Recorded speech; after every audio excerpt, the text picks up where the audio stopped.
กับสบายดีและสวัสดีจ้าวันนี้เสอิญสิมาเฮ็ดเป็นเมนู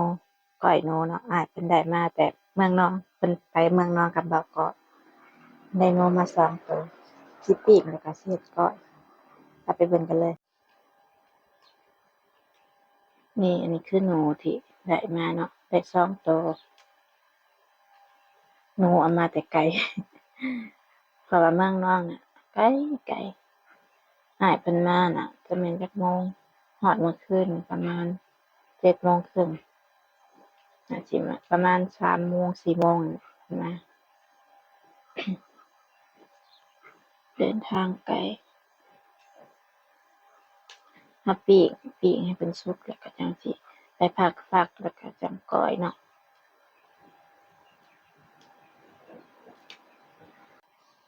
ที่เห็นดำๆน่ะบ่แม่นอิหยังเด้อทุกคนก่อนเราสิเอามาเฮ็ดกินก็อันดับแรกเราต้องไปเฝ้าคนเพิ่นก่อนเนาะไปเผาคนให้เพิ่นไหม้แล้วมันก็เลยเป็นดำๆแล้วนี่เผาคนให้ไหม้แล้วก็เราก็จั่งมาเอาขี้เพิ่นออกเนาะเผาคนให้ไหม้มันก็เลยดำ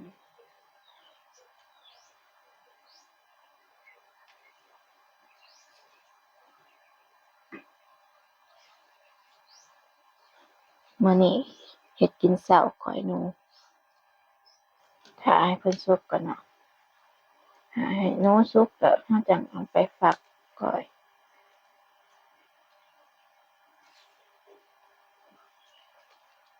ผู้ใดเคยกินแหน่ก้อยหนู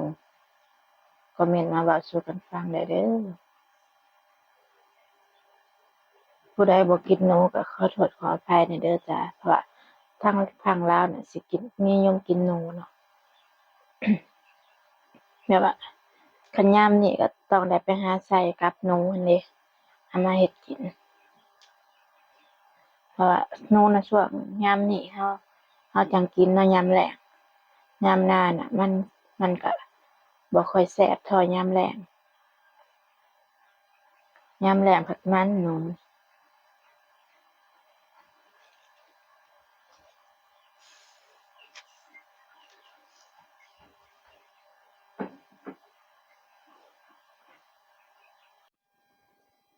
ไก่สิสุกแล้วสุกแล้วก็มาผักเตรียมก้อยเนาะก้อยก็มีหมักพริกข้าวคั่วแป้งนัวน้ำปลาส้มหอมนั่นแหละคล้ายๆกับเราก้อยปลาก้อยกุ้งนั่นแหละพี่น้องคล้ายๆนะคือกันแต่ว่าต่างแต่แนวกินเนาะต่างแต่เมนู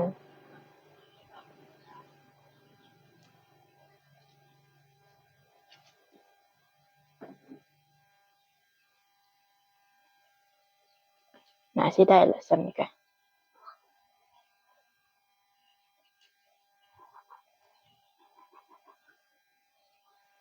ยังอีกตัวหนึ่ง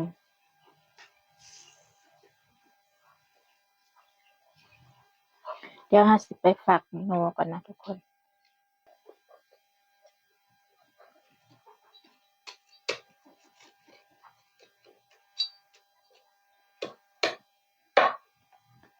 ฝักเลยบัดนี้ทุกคนฝัก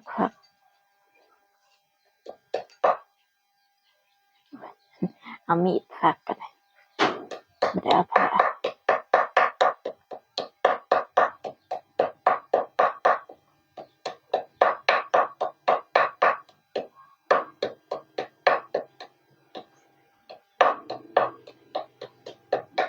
เพราะว่าโนนี่กระดูกเพิ่นสิแข็งเด้เราก็ต้องฝักให้สิมันม่วนนี่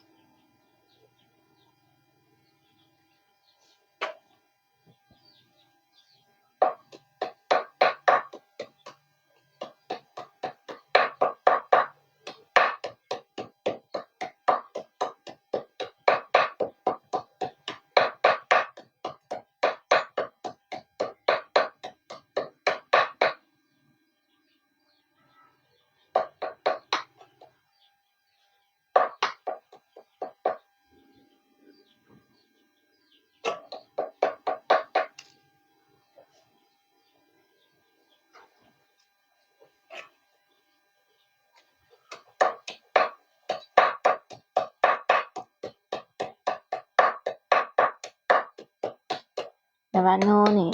เราได้กินปีละเทื่อแต่ทุกคนเราจะกินแต่ยามนี้ยามหน้าก็บ่ค่อยเห็นเพราะว่าเพิ่น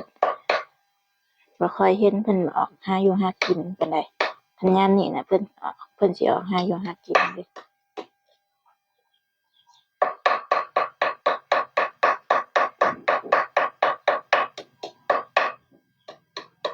นี่หนูนี่ก็เฮ็ดได้หลายเมนูเนาะบ่ว่าสิฟักก้อยหรืออันนั้นเฮ็ดเป็นหยังก่อนนะอ้อมบ่อ้อมขัวนี่คันอ้อมก็เราก็เฮ็ดใส่หม้อเนาะผักเป็นตอนใหญ่ใส่หม้อใส่ส้มใส่หอมหัวจิไข่แต่ว่าเฮาก้อยนี่ก็เฮาปิ้งเอาเนาะแล้วก็มาฝักให้มุนเป็นคันขัวนะเป็นตอนใหญ่ได้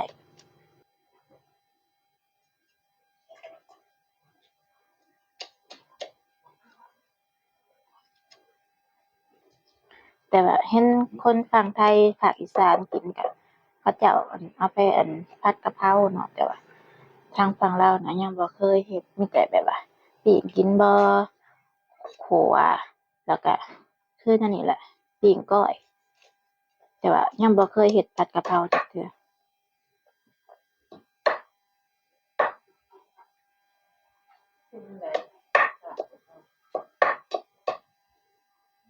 นี่ตัวนี้ก็สุกแล้วผักแล้วตัวนั้นมาผักเป็นต่อบัดนี้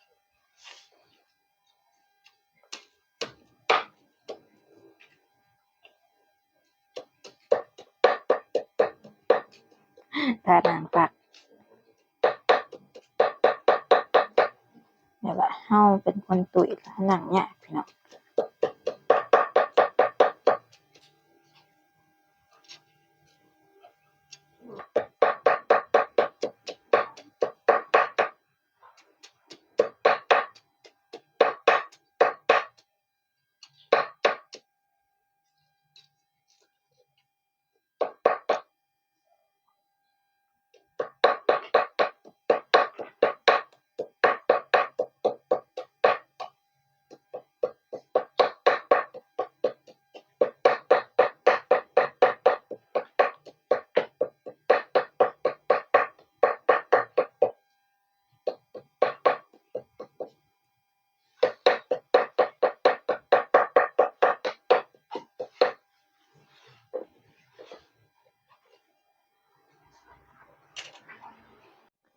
นี่หลังจากที่ฟักแล้วก็สิได้ประมาณนี้เนาะ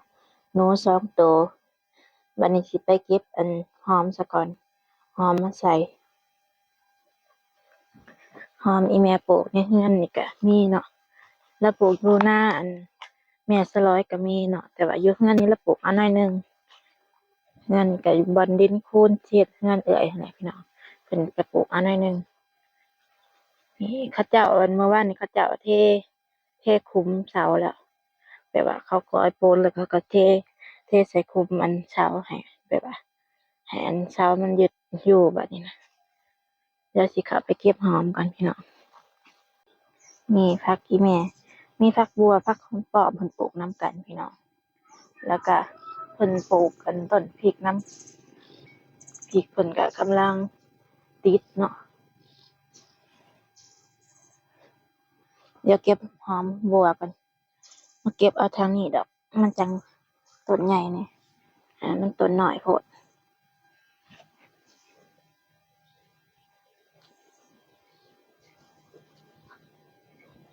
เก็บพอใส่ก้อยหนูหั่นแหละพี่น้องเก็บบ่หลายปานใดดอกเพราะผักอีแม่เพิ่นก็กำลังใหญ่แต่ว่าปลูกอยู่หน้าแม่สลอยน่ะน่าสิใหญ่แล้วเพราะว่าเพิ่นปลูกก่อนอันนี้เพิ่นปลูกน้ำหลัง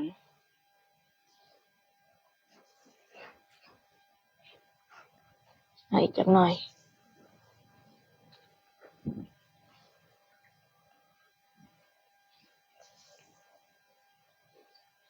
โอเคเนาะส่ำนี้ก็สิพอใช้อยู่ดอกแต่ว่าคันสิเก็บหลายผักบัวอีแม่เขาก็ปลูกหั้นเด้ทุกคนถ้าเพิ่นใหญ่กว่านี้ก่อนเนาะจั่งเก็บเอาทีละหลาย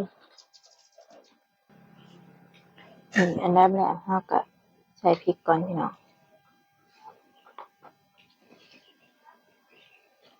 ใส่พริกแล้วก็น้ำปลา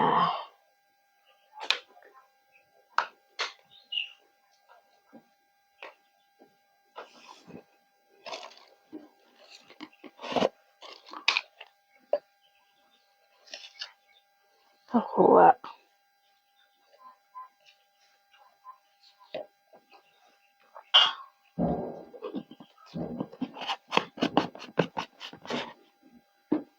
แป้งนัวบัด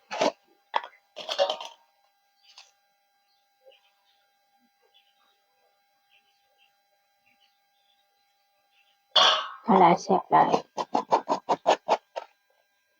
ตามด้วยซอยหอมจะใส่ทุกมื้อแล้ว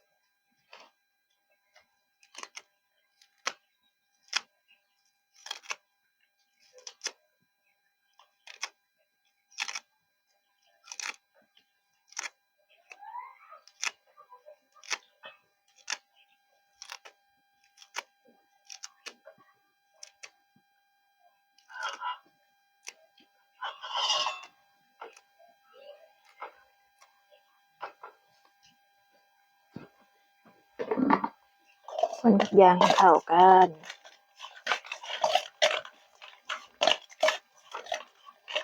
เอ้ยยังบ่ได้ใส่ส้มนี่หว่าน้ำปั่นมาแล้ว มันน้อยโพดใส่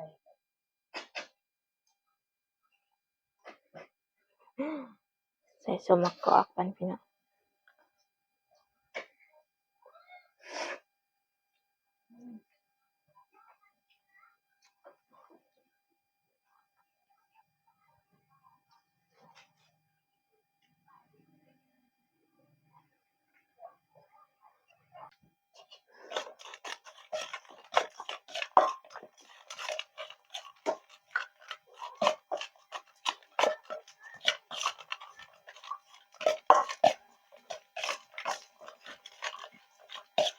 คนให้ทั่วคนบ่ทั่วนี่บางหนึงจางบางหนึงเข้มแหละ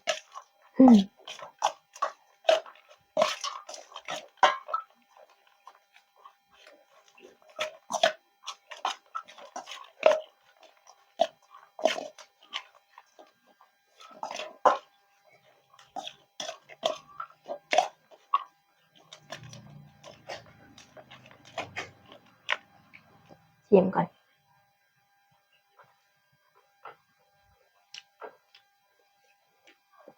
ชิมก็ชิมตัดแหนมแซ่บโอเคแล้วทุกคนนี่ตักแล้วล่ะทุกคนตัดไปกินข้าวกันมาเด้อพี่น้องมาเด้อพี่น้องกินข้าวทุกคน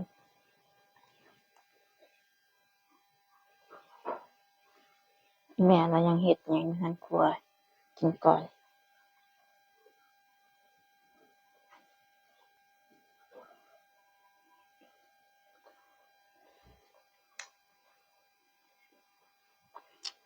อ้ายก็บ่ทันลุกแต่บ่เพิ่นยังนอนเล่นโทรศัพท์อยู่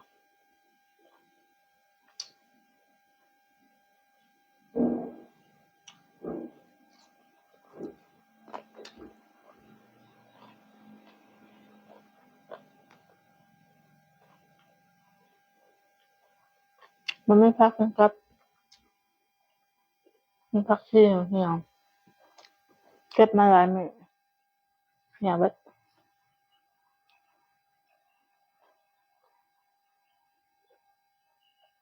มียอดผักกระโดนยอดผักติ๋วคือคัก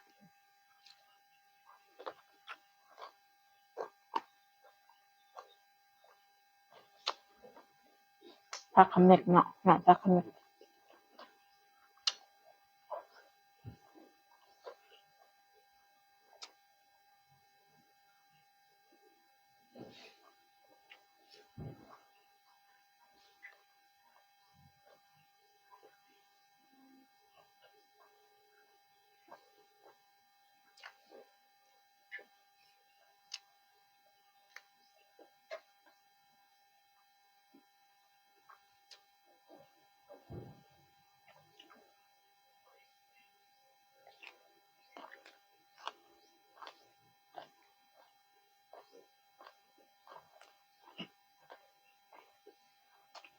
ใช่ปะนี่แหละกินเปรี้ยวเสียเด็กเนี่ยนอนแซ่บกินก่อน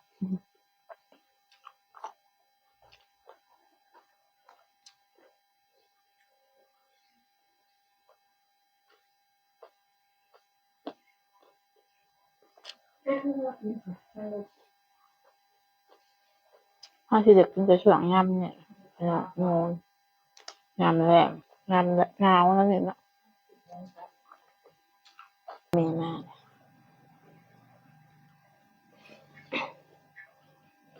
ผักกินกับผักชีเหี่ยวๆอันยอดอันถ้ามียอดอันติ๋วกับยอดอันผักขมิกเนาะนี่ครับ เมื่อเอาหน้าเจ็บพักที่ก็กระโดด มันเริ่มหน่อยเขา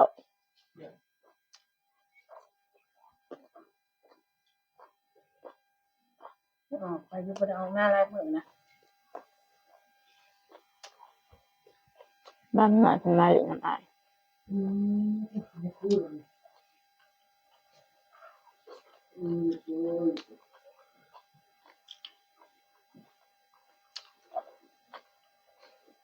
อืม อาพี่น้องเรียกเขาตัวกินข้าวกันเด้อทุกคน